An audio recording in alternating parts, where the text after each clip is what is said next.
quiero que me cuentes cómo fue ese túnel de la línea, porque la ejecución estaba baja y en 3 años salió El adelante. proyecto se abandonó, el proyecto tuvo unos malos años, 2014, 15, problemas con el contratista, problemas con las comunidades, problemas ambientales y el proyecto prácticamente quedó paralizado, abandonado. De hecho, el reto que el presidente me puso desde el primer día fue cómo vamos a hacer para terminar el túnel de la línea como esa obra prioritaria en el país. Le metimos una gerencia especializada, trabajamos de la mano con la comunidad. Aquí hay un reconocimiento muy especial a la veeduría del Quindío.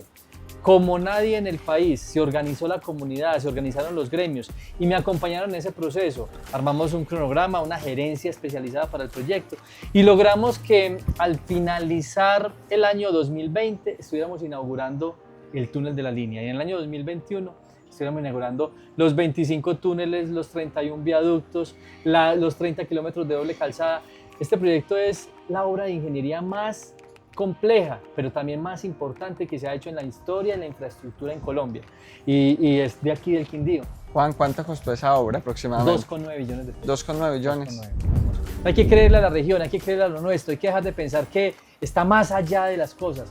Y quiero agradecerte, Nico, porque he seguido tu programa y este podcast está trayendo personas valiosas, personas que sin duda alguna le dejan una riqueza y una experiencia al departamento que vos en tu ejercicio político, en tu ejercicio profesional, estoy seguro que lo vas a canalizar muy bien en cada una de estas actividades que desarrollas.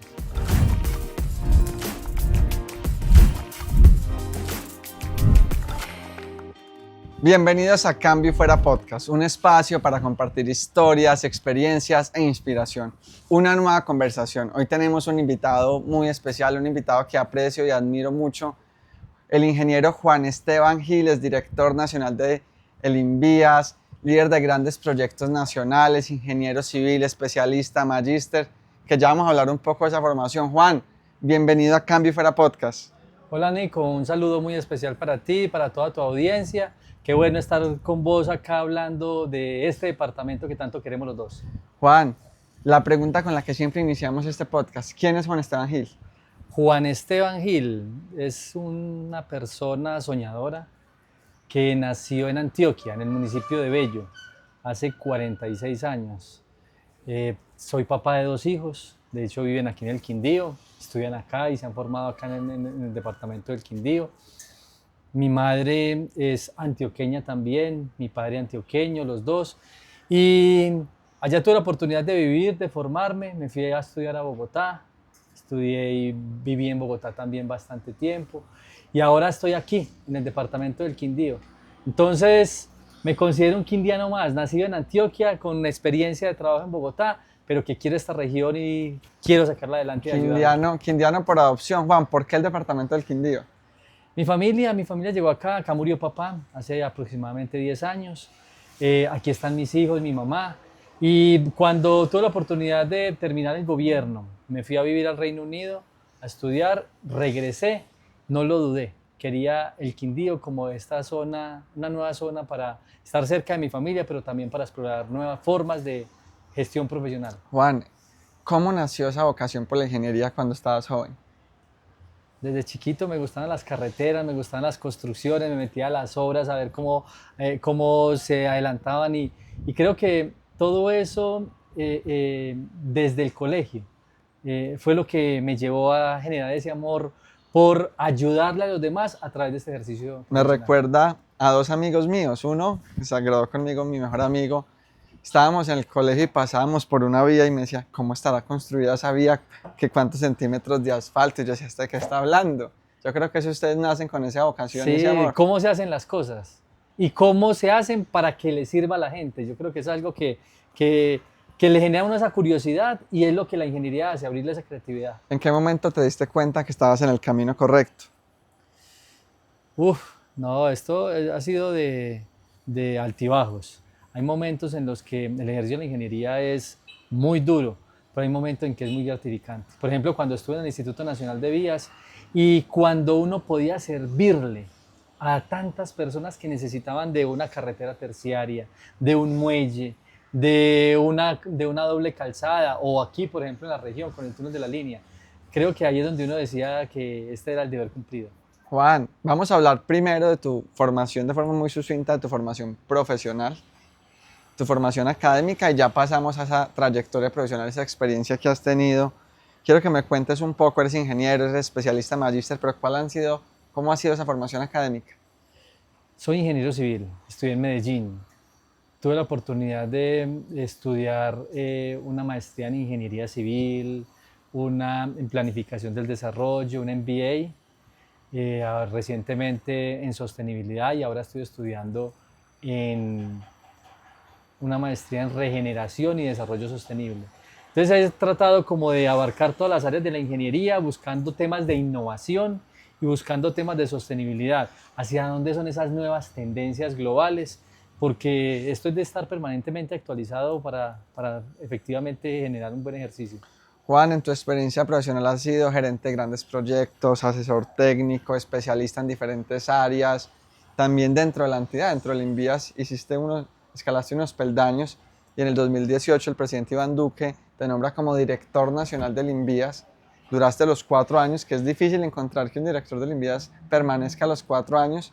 Y fueron 4 años de gran trabajo y permanente con la comunidad y sobre todo pues los quindianos estamos muy agradecidos con esa labor que hiciste desde el INVIAS porque nos benefició un poco al departamento del Quindío. Cuéntanos esa experiencia profesional. Dios me ha dado la fortuna de casi 22 años que tengo de ejercicio profesional, trabajar 14 en el sector público y 8 en el sector privado, en la empresa de construcción de vivienda que tenemos en la familia.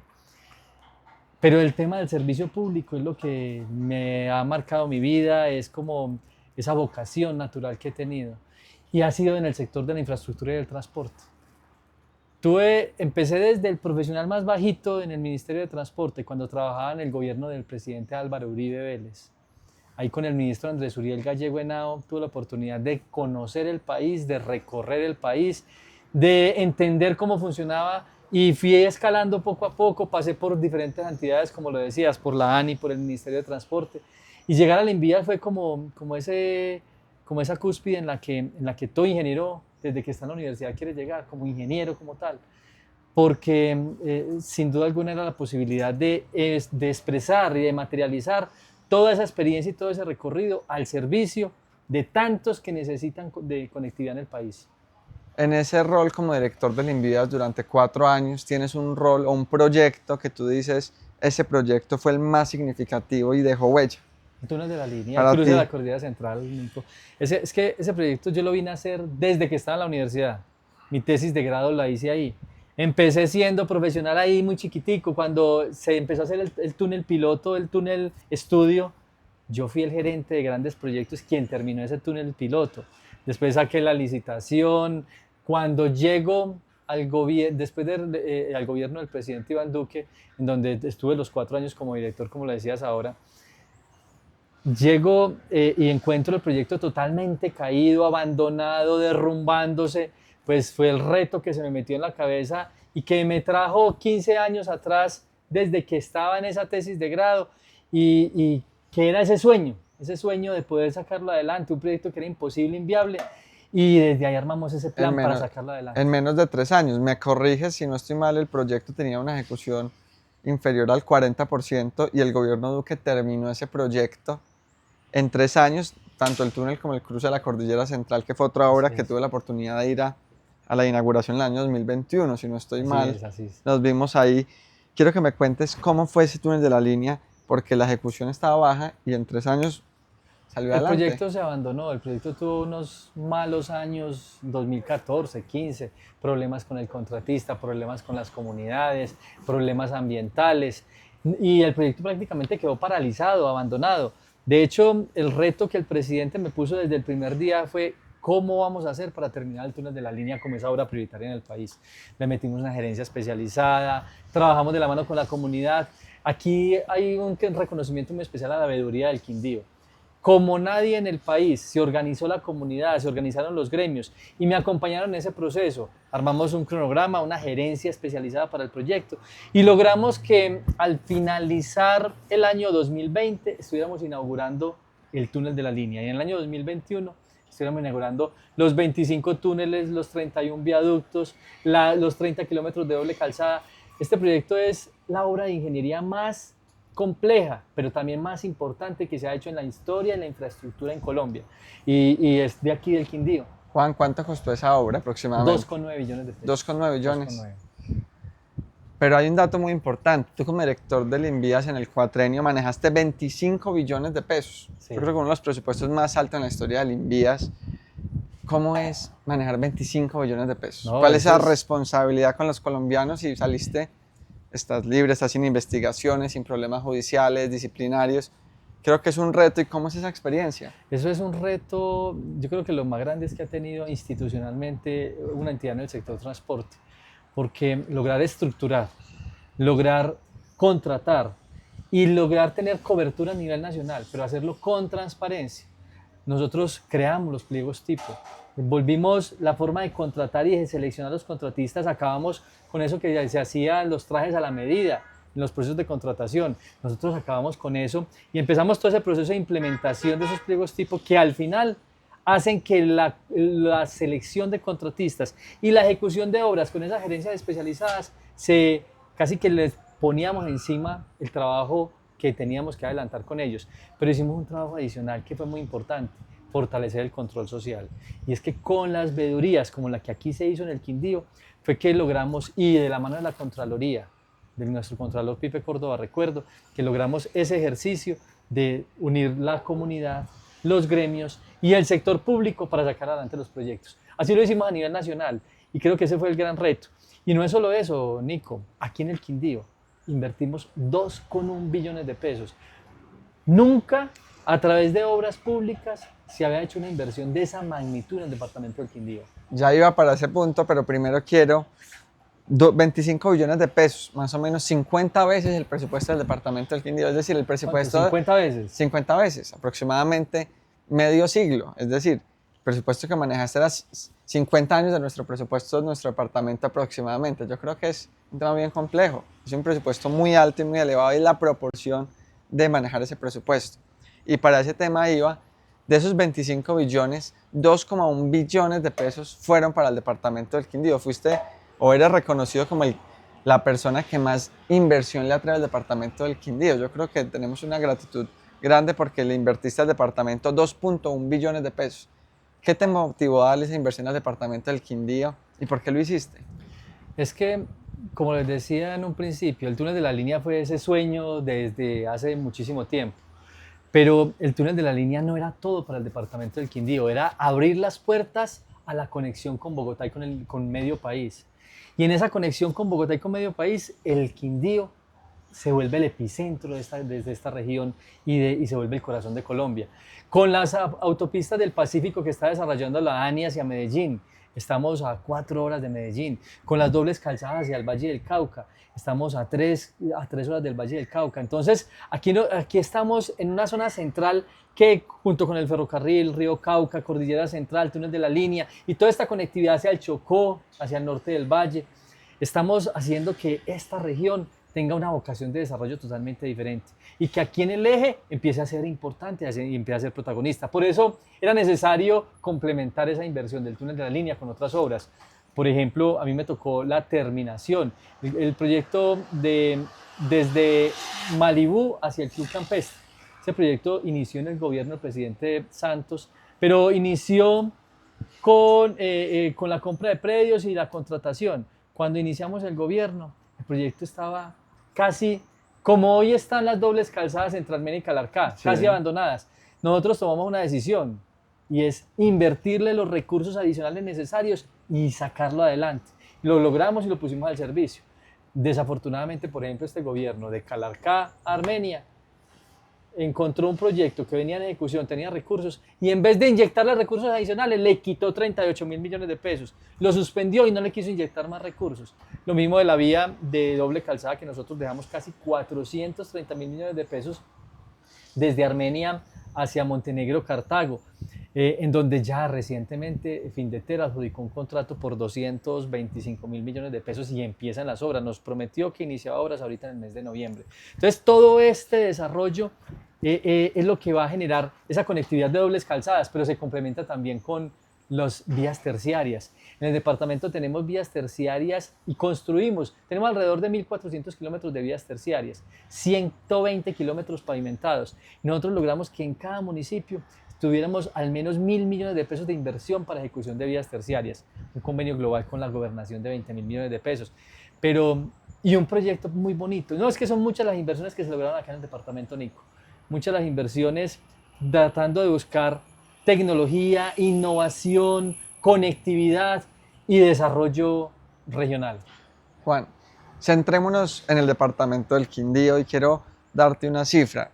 Si analizamos el índice departamental de competitividad de este año y hablamos un poco de sostenibilidad ambiental, la ingeniería debe ir de la mano del medio ambiente. Yo creo que debemos conservar produciendo y producir conservando, como decía el presidente Duque.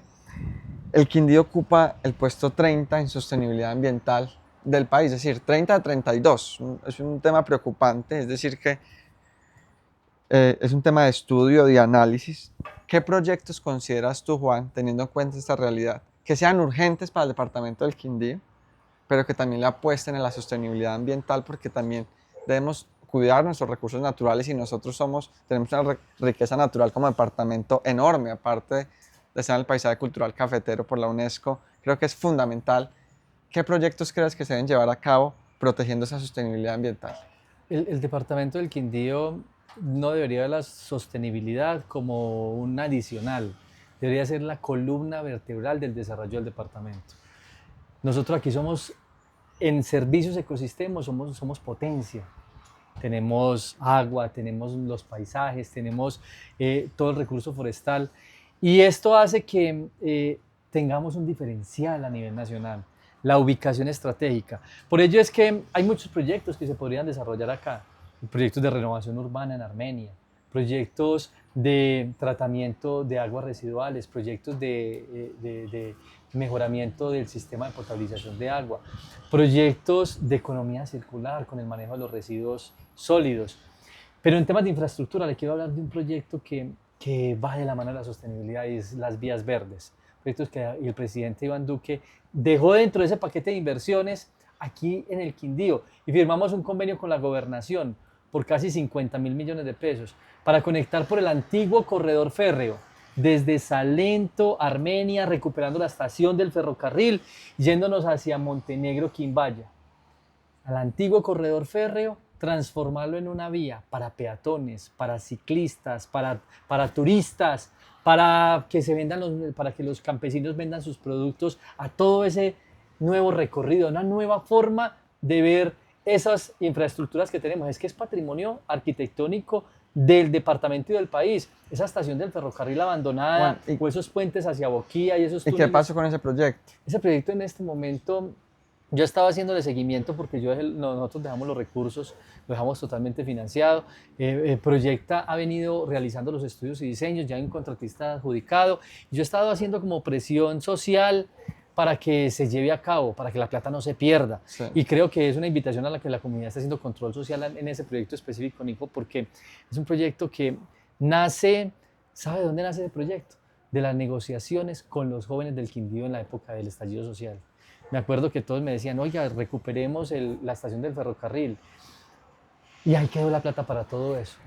Este proyecto en este momento está en una fase de estudios y diseños, ya hay un contrato adjudicado y tengo entendido que en los próximos meses inicia la ejecución de obras a través del proyecto. Juan, con base a tu experiencia, hablamos de los proyectos que van de la mano de la sostenibilidad ambiental, pero ¿cuál crees tú que son los proyectos de infraestructura que el Quindío debe pensar en los próximos años y que debemos decirle a nuestros próximos congresistas, venga, necesitamos estos proyectos de infraestructura para el departamento del Quindío? Cuando yo estaba en el INVIA, Nico, voy a contar una anécdota que yo creo que es muy importante tenerla en cuenta, y es que aquí tenemos que pensar más en el largo plazo de la región. Cuando yo estaba en el INVIA, me acuerdo que me senté con los gobernantes a preguntarles ¿qué piensan ustedes, qué proyectos tienen, qué estudios y diseños existen en la región? No había absolutamente nada. Y nosotros empezamos a ejecutar obras, así como dejamos esos 430.000 para la doble calzada desde Calarcá hacia Cartago, o terminamos la vía desde Armenia hacia el aeropuerto, también empezamos con la mano de los gremios, con la mano de la administración en ese momento del alcalde José Manuel y de nuestro gobernador Roberto, empezamos a trabajar conjuntamente en plantear estudios para proyectar el Quindío a futuro. E hicimos ejercicios importantes. Entonces, por ejemplo, terminar la doble calzada desde Calarcá hacia Armenia es una prioridad. De Armenia a Montenegro, totalmente necesaria. De Montenegro hacia Quimbaya y conectarnos con Cartago para salir al norte del valle, Antioquia, pero también hacia el Chocó, porque recordemos que la vía del Chocó está terminando. Una vía muy importante, el tercer carril hacia la cordillera, desde las Españolas por Barcelona hacia Génova. Eso es un proyecto importante y estratégico porque está creciendo el desarrollo hacia allá. En Armenia, tenemos que pensar una variante en Armenia, una variante que conecte la zona de autopistas del Café con la salida hacia el valle por el occidente, o sea, que cruce transversalmente la salida hacia Montenegro y hacia Pueblo Tapado. Es un proyecto que también tiene estudios adelantados en primeras fases y que puede ser parte del desarrollo de lo que necesita el Quindío. La vía de los Guayacanes, otro proyecto es importante y estratégico para la región. Los teleféricos que aquí se han contemplado, el teleférico hacia Salento, el teleférico de transporte urbano desde la segunda aquí por la avenida Centenario hacia Calarcá, el aeropuerto. El aeropuerto es una obra, esa ampliación del aeropuerto y ese plan maestro es una obra estratégica que tiene que llevarse a cabo. Y el aeropuerto del Quindío, si lo comparamos con el de Pereira, el de Manizales, es el que más potencial de crecimiento tiene. Por supuesto. Es que el aeropuerto se vuelve ese eje de desarrollo y de conectividad internacional, además, sí, para todo el potencial turístico que tiene. Entonces, y en el cruce de la Cordillera Central, un centro logístico en Calarcá que pueda generar esa conectividad de todo lo que viene de la cordillera, pero todo lo que va hacia Buenaventura y viene de Buenaventura. Juan. O sea, y hay un tema, Nico, que no quiero olvidar, las vías rurales. Las vías rurales del departamento deben ser una prioridad. La conexión desde la autopista del Café hacia Finlandia, la conexión hacia Salento debe mejorar, la conexión a nuestros principales centros poblados, pero también las vías de nuestros campesinos. Esos 1.400 kilómetros de vías rurales tienen que estar mantenidos y transitables durante toda la época del año para que fomentemos no solo el turismo, sino todas las actividades agrícolas que son potenciales en nuestra Juan, región. aproximadamente ¿cuántos billones valdría todas esas obras que tú dices?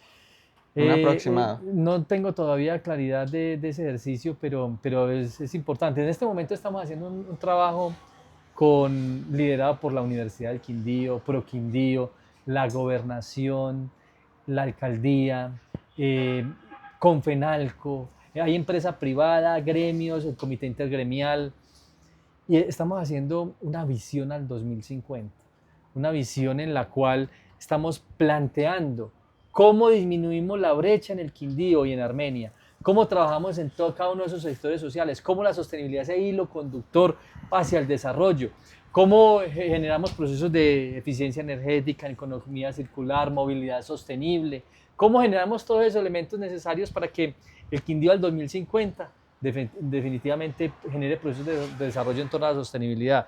Y de ese ejercicio saldrá esa agenda de proyectos y ese valor de inversiones que requiere el departamento.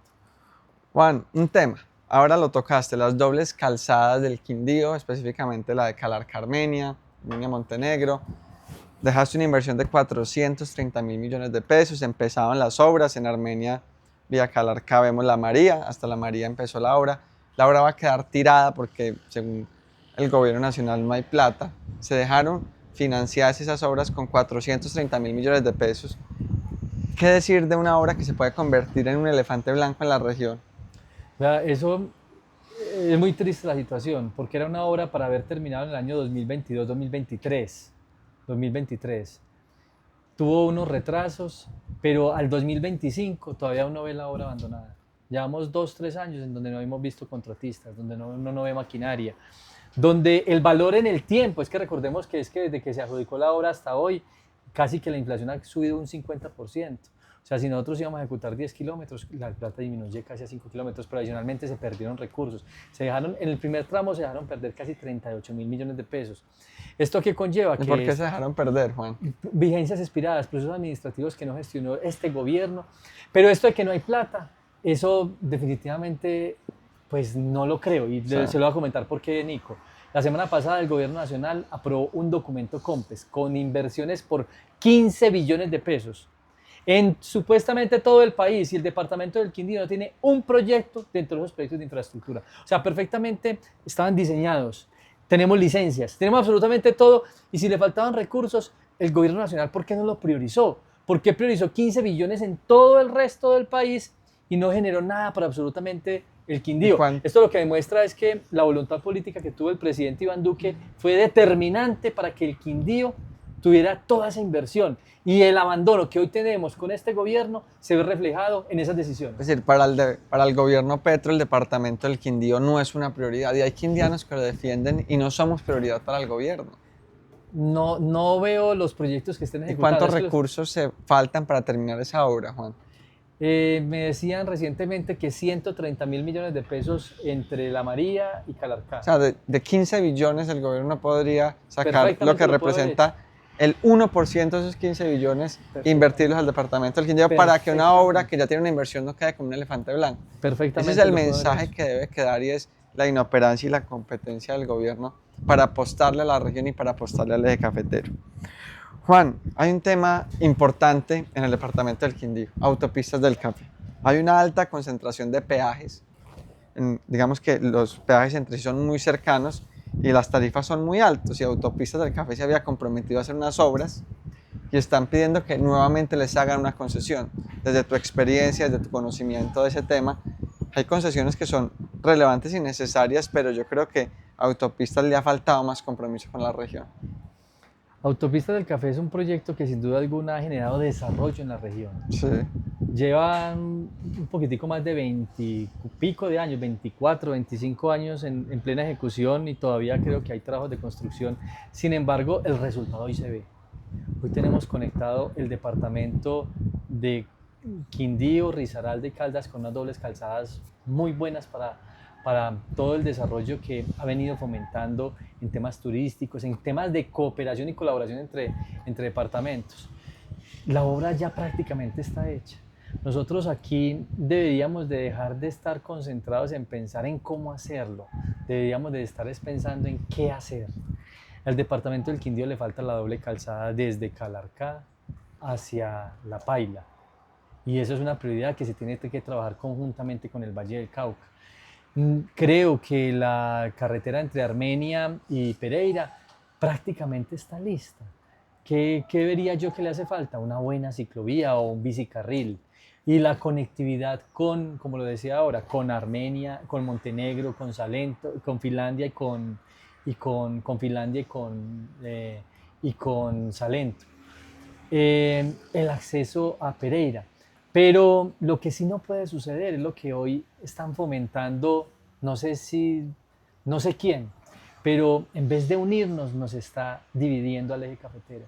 Una obra que es para generar esa integración del eje cafetero nos está poniendo a competir entre el Quindío, entre Risaralda, y el que más pese y el que más fuerza política le meta.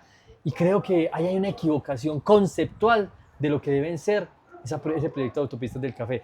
Entonces, hay obras por ejecutar. Los peajes, yo creo que, mire por ejemplo lo que pasó en el cruce de la Cordillera Central, se hizo esa obra que es la más compleja, pero el peaje se demoró mucho menos tiempo, y el peaje casi es la mitad de lo que cuesta el peaje de acá de Circasia, por ejemplo. Sí. Entonces, perfectamente, creo que hay que disminuir el número de peajes. Creo que hay que bajar tarifas, pero también creo que el sistema de concesión es un sistema que le ha dado muy buenos resultados al país y que ha generado obras estratégicas para la región y para Colombia, porque no podemos desconocer eso. Hoy la conectividad que tenemos con Medellín es gracias al sistema de concesión que se vino adelantando en las cuarta generación. Juan, lo mismo hacia el Valle del Cauca. Es necesario en algunos aspectos, pero lo que tú decías, hay peajes muy cercanos entre sí. Sí, claro. Y las tarifas son demasiado altas. Ir a Pereira para un quindiano, si tenemos que estar conectados como región, representa más o menos 40.000 pesos de peajes. Está como en 20.400, si no estoy mal, más la gasolina. Entonces yo creo que está elevada. Creo que no hay una integración regional óptima por los costos de los peajes. Ir a Manizales es imposible porque es demasiado costoso esa integración con Manizales, porque hay muchísimos más peajes y muchos peajes entre sí. Entonces sí hay que revisar las tarifas. Las tarifas hay que revisarlas, la ubicación de los peajes hay que revisarlas, las obras que se realizarían hay que revisarlas, y un tema adicional, el tema del control social y la transparencia en el manejo de los recursos de los peajes, porque es que los peajes tienen que ser un elemento en el cual una a las personas. Hay una desconfianza social generalizada en torno al tema de los peajes que en muchos casos ha desincentivado la instalación o la han desmontado. Aquí perfectamente se puede hacer una revisión de las tarifas, pero perfectamente puede trabajar con la comunidad, pero también se puede hacer un proceso de auditar posteriormente durante la operación, de qué se hacen con los recursos. ¿Para quién se contrata con esos recursos? ¿Qué obras de gestión social y de innovación social se pueden desarrollar también con cargo a esos recursos de los peajes? Aquí hay obras de sostenibilidad sobre el corredor vial que hay que desarrollar. Por ejemplo, temas de pasos de fauna, temas de recuperación de eficiencia energética en el corredor vial. Hay una serie de elementos que hay que hacerle al corredor, que tienen que ser financiados con el sistema de peajes, pero sin duda alguna, esos peajes tienen que repensarse en su ubicación y en su tarifa. Juan, pasamos a la última sección de este podcast, unas preguntas rápidas, frescas.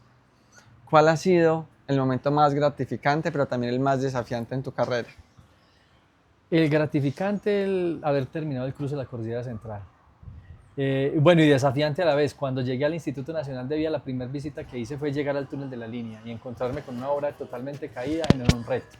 Y ese reto se vio materializado en ese gran logro que el presidente tuvo la oportunidad de inaugurar, la terminación del túnel de la línea y el cruce de la Cordillera Central. Creo que fue de las cosas bonitas en el país. ¿Y sabes qué otra cosa? Ayudarle a tantos campesinos en el país. Nosotros tuvimos una inversión de casi 6 billones de pesos en vías terciarias en todo Colombia. Y esa inversión fue histórica en todo Colombia, pero llegó a los campesinos en las zonas más apartadas del país. Y eso hizo que cambiara la forma de pensar, de producir, de generar esperanza. Creo que ese fue un momento muy gratificante también cuando tuvimos la oportunidad de conectarnos con los campesinos de nuestro país. Juan, para ti, ¿qué ha sido más complejo? ¿Trabajar en el sector público o en el sector privado? Ambos tienen sus complejidades, ambos tienen sus retos y ambos tienen su gratificación, pero el servir desde lo público es algo que definitivamente es una bendición de Dios. Un lugar de Colombia que te recargue la energía, que te recargue el alma. Acá en el Quindío, el Valle del Cocora. En el Valle del Cocora, sin duda alguna. Y en el departamento del Quindío, un lugar que tú digas infaltable para un turista, para un amigo que quiera conocer. Finlandia, Salento, el Jardín Botánico y tener la oportunidad ya de conocer a Alberto Gómez, que es un maestro para la región. Pijao me parece espectacular. Es que todo lo que sea el departamento es una cosa. Y saben que él le diría a todos los extranjeros, ojalá en 2, 3 añitos, que se hagan su recorrido completo por las vías verdes, caminando o en bicicleta, desde Salento, pasando por todo ese corredor, incluyendo pasar por un túnel dentro de Armenia, un túnel de casi 1 kilómetro de longitud que hay en la ciudad de Armenia ya construido. ¿En qué parte está ese túnel? El túnel está desde la estación del ferrocarril hacia el campo. Un proyecto soñado. Ese que le acabo de comentar. Esa renovación urbana para el turismo de la estación del ferrocarril, el túnel férreo, el Parque del Bosque, la antigua Plaza de Toros, la zona de Confenalco donde debería desarrollarse un teatro municipal y toda esa renovación urbanística, creo que le daría a la ciudad de Armenia una nueva vocación, porque es que hoy el turismo pasa por Armenia, pero no se queda en Armenia, y generaría un espacio no solo para el turismo, sino también para el arte, para la cultura, para el deporte y para el entretenimiento de los armenios. Juan, una obra que tú digas fue una obra innecesaria o es una obra innecesaria en Colombia. No la tengo presente, Nico. En verdad que hay obras que de pronto se sobrevaloraron, se sobredimensionaron, pero definitivamente las obras siempre traen consigo desarrollo. Una carretera favorita aparte del túnel de la línea, es decir, No, el túnel el cruce de la Cordillera Central. El cruce de la Cordillera Central, esa conexión, es que, Nico, eso es un país, eso es un museo lineal ambiental. No sé si has tenido la oportunidad de... Cada uno de los túneles los llamamos como los nombres de los animales de la cordillera de los Andes. Sí. Y cada uno de los puentes como los árboles y toda la riqueza forestal que tenemos allá. Es que esa carretera es inigualable en Colombia. Además de haber sido la más compleja, ha sido la más espectacular que podemos disfrutar en este momento. Bueno, algo que siempre lleves contigo. Una virgencita. Siempre está conmigo. ¿En la billetera? Siempre está conmigo. Me la dio mi guía espiritual, mi amiga, mi hermana, y siempre estamos en oración con ella. Y no, Esta todos me los días. acompaña, todos los días va a estar con ella y es parte de una cadena de oración con una persona espectacular, con la hermana Amparo, quien es una guía y es un motor de mi vida definitivamente. Juan, ¿eres más de series o de películas? La serie me gusta bastante. ¿Qué series recomiendas? Varias. Borgen es una serie, o Game of Thrones. Borgen es la de política irlandesa, me Danesa, parece. danesa. Sí, danesa. Es espectacular, una forma de hacer política que ojalá los políticos de este país conocieran. Hay otra muy buena, diplomática, no sé si te la has visto. No, esa no la he visto, pero voy a Chévere. ponerla en la lista. Red social favorita. Instagram. Juan, estamos finalizando ya. ¿Director del Invías o gobernador del Quindío? No, hombre, Nico. Yo creo que donde Dios me quiera poner, nunca he contemplado la posibilidad de ser gobernador, alcalde o algo por elección popular. Eso no lo he contemplado. Creo que el sistema político en Colombia Debe transformarse. debe transformarse. Pero donde Dios me ponga para servir, ahí estaré listo, con toda mi preparación y con gente buena como vos para poder hacer equipo. Juan, pero yo veo que tienes el departamento en la cabeza. ¿Por qué no pensar en apostarle a la región y pensar en aspirar más adelante para ayudarle al departamento y a la región? A la región, parte del propósito del venirme para acá es apostar a la región. Y le estoy apostando desde lo privado y desde lo público. Y hacer esos ejercicios, por ejemplo, de planificación, esa visión 2050, participar ahí, traer ese conocimiento y esa experiencia que he tenido la fortuna de adquirir en todo mi ejercicio profesional, es una forma de hacerlo. Empezar a trabajar en los proyectos de renovación urbana, ese proyecto de una posibilidad de ampliación y generar experiencias dentro del Parque de la Vida, dentro de las diferentes zonas que hemos venido hablando. Yo creo que el departamento del Quindío tiene un potencial inmenso.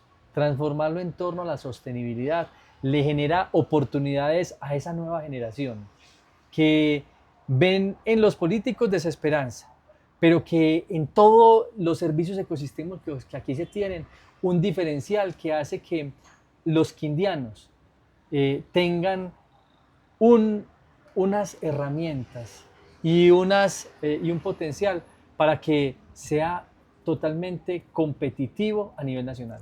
Juan, muchísimas gracias por acompañarnos aquí en este podcast En Cambio y Fuera, por aceptar esta invitación. Un mensaje muy sucinto a los quindianos para finalizar.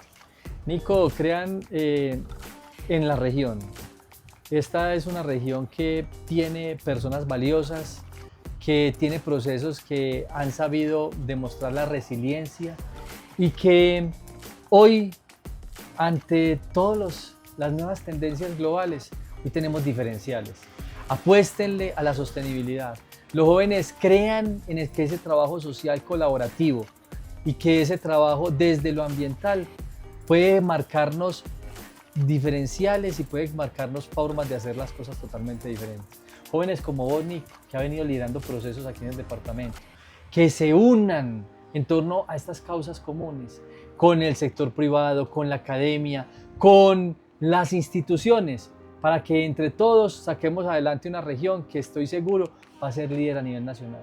Y vamos a ser ejemplo de movilidad sostenible, de ciudades sostenibles, de ciudades y de regiones en las que jalone desde todo este potencial que acá tenemos. Hay que creerle a la región, hay que creerle a lo nuestro, hay que dejar de pensar que está más allá de las cosas. Y quiero agradecerte, Nico, porque he seguido tu programa y este podcast está trayendo personas valiosas, personas que sin duda alguna le dejan una riqueza y una experiencia al departamento, que vos en tu ejercicio político, en tu ejercicio profesional, estoy seguro que lo vas a canalizar muy bien en cada una de estas actividades que desarrollas. Así que muchas gracias también por la invitación. Juan, gracias a ti, a todos nuestros amigos y seguidores. No olviden seguirnos en nuestras redes sociales y nos vemos los jueves a las 7 de la noche en Cambio y Fuera Podcast.